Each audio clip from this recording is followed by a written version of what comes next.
Good morning children. हमने stanza 1 stanza 2 read किया है, journey of my life from earth to Everest. आज हम देखेंगे स्टांजा 3 एंड 4। तो बचेंद्री पाल का हमने देखा था कि उनका एक्सीडेंट हो गया था और उनका आर्टिफिशियल लेग भी आ गया था। वो आर्टिफिशियल लेग मतलब उन्होंने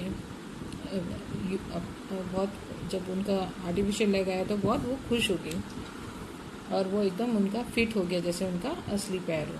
अब सीन 3 में देखेंगे, on 20 February 2012 almost a year after I was pushed out of the train. 28 फरवरी 2012 को उनका 1 साल पूरा हो गया था, जो एक्सीडेंट हुआ था उसका 1 साल पूरा हो गया था। I set out for the training institute set by Bachendri Pal near Uttarkashi.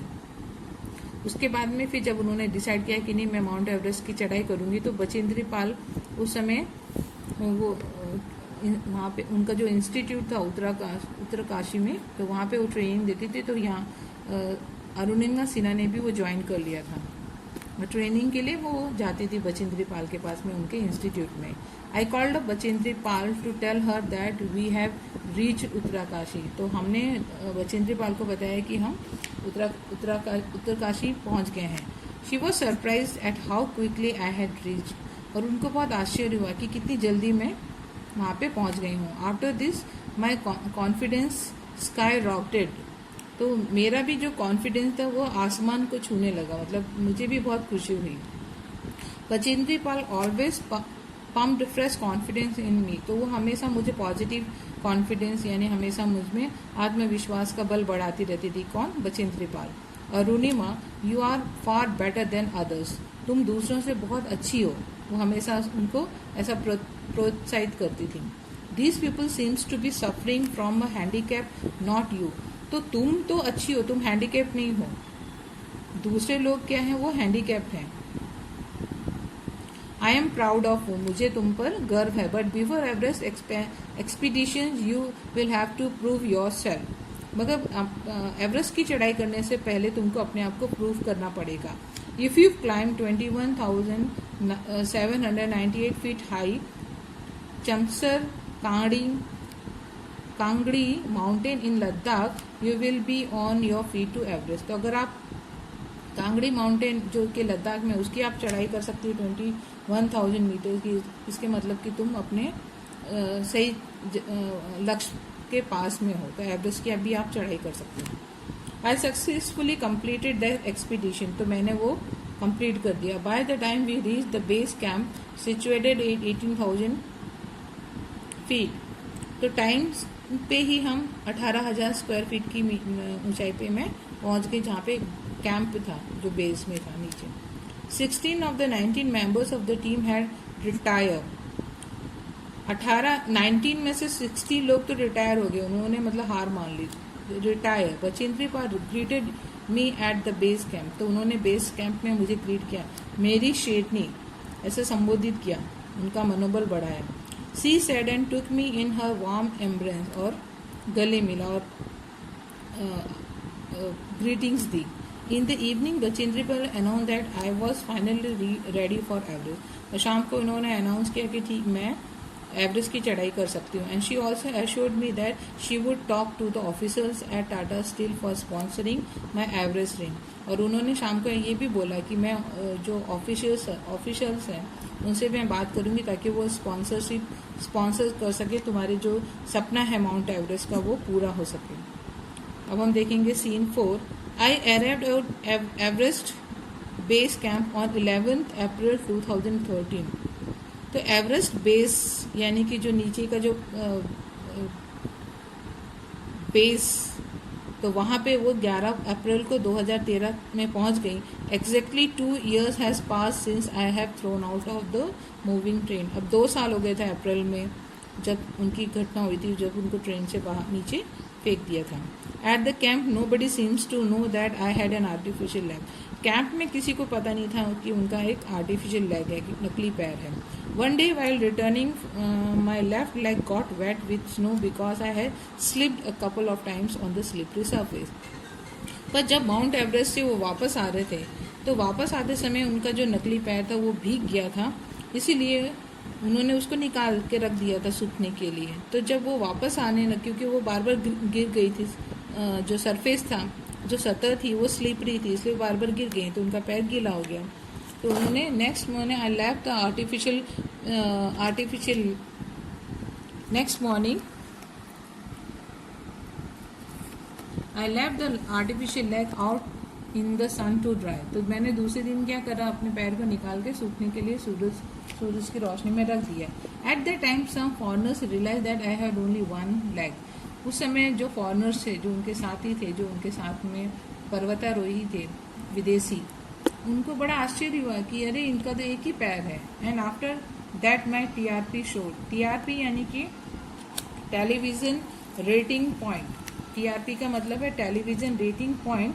तो जैसे टेलीविज़न का जो एक शो आता था, जैसे कपिल शर्मा शो और नागिन, तो नागिन का जो TRP था वो ज़्यादा था कपिल शर्मा के शो। तो कोई चीज़ जो बहुत ज़्यादा फेमस होती है तो that is known as TRP, यानी कि टेलीविज़न रेटिंग पॉइंट।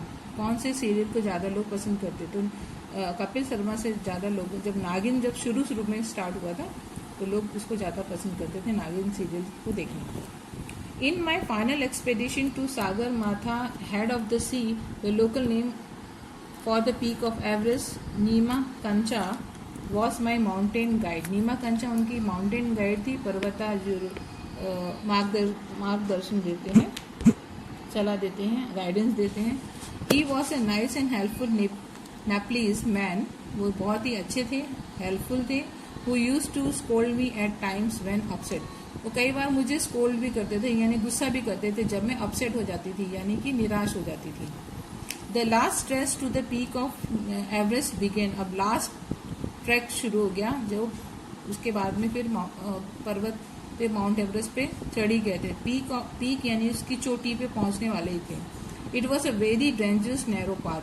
तो अब जब लास्ट पॉइंट आ गया, लास्ट ट्रैक आ गया, तो बहुत ही वहाँ का जो रास्ता था वो कैसा था, नैरो यानी कि छोटा था, और डेंजरस यानी खतरों से भरा हुआ था। आई स्लिप्ड एंड फेल वंस। मैं एक बार गिर गई। Even my oxygen was running out. और मेरा ऑक्सीजन था, क्योंकि जब ऊंचाई पे हम जाते हैं तो वहाँ पे ऑक्सीजन की मात्रा की कमी होती है, तो हमें अपने साथ में ऑक्सीजन लेके जाना पड़ता है। तो ऑक्सीजन सिलेंडर जो अपने शोल्डर पे, कंधे पे वो लोग लेके जाते हैं, तो वो I was struggling with my paining leg. और मुझे मेरा पैर बहुत दुख रहा था, क्योंकि आर्टिफिशियल लेग था। माई शेरा सेट आई मस्ट क्विट। तो जो नेपलीज जो उनका हेल्पर था, तो उन्होंने बोला कि हमें ऊपर चढ़ना है। But I knew that there was no going back. अब पता भी था कि वापस जाने का तो कोई रास्ता ही नहीं है, अब मुझे ऊपर और चढ़ना है, क्योंकि बहुत ही माउंट एवरेस्ट के बहुत ही करीब आ गए थे। I push forward through my सरपा kept insisting that I should.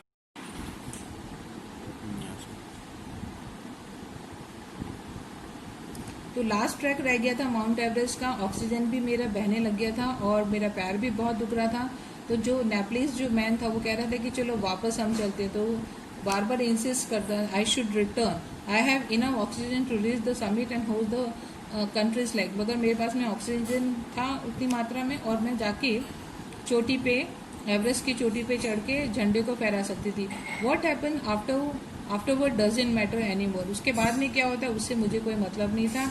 I told नीमा कंचा फार्मली, मैंने बोला कि मैं वापस नहीं जाऊंगी, मैं एवरेस्ट की चोटी पे चढ़ूंगी, उसके बाद में जो होगा वो देखा जाएगा। Remember none can defeat you until you concede. अगर तुम्हारा मनोबल है तो तुम्हें कोई भी हरा नहीं सकता है। Yes, occasional failures will test you but keep trying. तो कई बार ऐसा होता है कि लोग हमें समझाते कि ऐसा नहीं करना, मगर हमें कोशिश करते रहना चाहिए। Some doors of opportunities will certainly open. अगर एक दरवाजा बंद होता है तो दूसरा दरवाजा खुल जाता है, अपॉर्चुनिटीज हमको मिलती है। Then I could see him following me even as I continue to drag myself to the top. और मुझे भी आशा थी कि बाहर ऊपर चढ़ना है, टॉप पे पहुंचना है। The drag continue till it finally happened. The top is a small 20 into 20 ice cube. जो टॉप था, जो एवरेस्ट की जो चोटी थी वो 20x20 थी, यानी कि बर्फ की टेबल थी, इतनी छोटा था top. I saw several flags in various countries fluttering proudly. और उस छोटी सी टेबल में जो 20x20 जो पर्वत एवरेस्ट की जो चोटी थी उसमें हजारों झंडे फहरा रहे थे। जैसे I had lived this movement so many times in my mind. तो इस क्षण को, इस पल को मैं बहुत टाइम तक जीना चाहती थी। This so many times in this my mind. तो अपने इस क्षण को, क्योंकि जब हम कोई चीज़ करना चाहते हैं उसके रास्ते कठिन भरे होते हैं, और जब हम वो कर लेते हैं तो बहुत खुशी होती है। तो जब वो एवरेस्ट की चोटी पे पहुंच गई तो उस पल को वो जीना चाहती थी। That I did not have to be told that finally. मैं उसको बोल नहीं सकती हूँ, उस पल को जीना चाहती थी। I have arrived at 10:55 AM। तो वो 10:55 पर आ गई थी। On 21 May 2013 I was on the top of the world. तो 10:55 पर 21 मई को 2013 को I was on the top of the world, यानी कि विश्व के सबसे ऊंची चोटी पर मैं खड़ी थी। I felt like dancing, crying, laughing at the same time. तो जब इतनी खुशी होती है तो मन करता है कि डांस करें, मन रोने का भी होता है, पर हम उस समय खुशी में रोते हैं और हंसने का मन होता है। तो सब डांसिंग, क्राइंग, लाफिंग सब एक साथ में मेरे मन में चल रहा था। माई वॉट्स एज ए कैलोस्कोप और इमोशंस। कैलोस्कोप यानी कि किसी चीज को, जैसे हम फीवर होते हैं तो उसको हम नापते हैं, वैसे इमोशंस को मेरे पास में कोई नापने का कोई यंत्र नहीं था। Everyone has a reason to be alive। तो हर किसी के पास में एक कारण होता है जीवन जीने का। तो मेरे पास में भी एक कारण बन गया जब मेरा एक्सीडेंट हुआ उसके बाद में, कि मुझे भी माउंट एवरेस्ट की चोटी पे चढ़ना है, और आज उनका वो सपना पूरा हो गया था, इसीलिए वो इतनी खुश थी। तो वो कहती है हर एक के जीवन में एक कारण होता है अपने जीवन को जीने का। May be this was mine. और मेरा ये सपना था, मेरा जीवन जीने का कारण यही था, और आज उनका वो पूरा हो गया। I held my flag and raise both my hands high up to the register my country's record. मैंने हाथ में झंडा लिया और उसको ऊंचा उठाया और अपना रिकॉर्ड, अपने देश का रिकॉर्ड बना दिया, रजिस्टर कर दिया कि हमने एक एम्प्यूट यानी कि हैंडीकैप अपाइज इंडियन वुमेन थी जिन्होंने माउंट एवरेस्ट की चढ़ाई करी और उसमें अपने देश का नाम रोशन किया। तो आज आपका चैप्टर यहाँ पे ख़त्म होते हैं। ये आपका ग्लोसरी है, तो ग्लोसरी को आप अपनी नोटबुक में इसको हिंदी में लिखेंगे, इसका वर्ड मीनिंग ढूंढ के। और 29 और 30 को आपकी एग्ज़ाम है, उसमें आपका यूनिट 1 में दोनों चैप्टर आएंगे, रीड 1, रीड 2।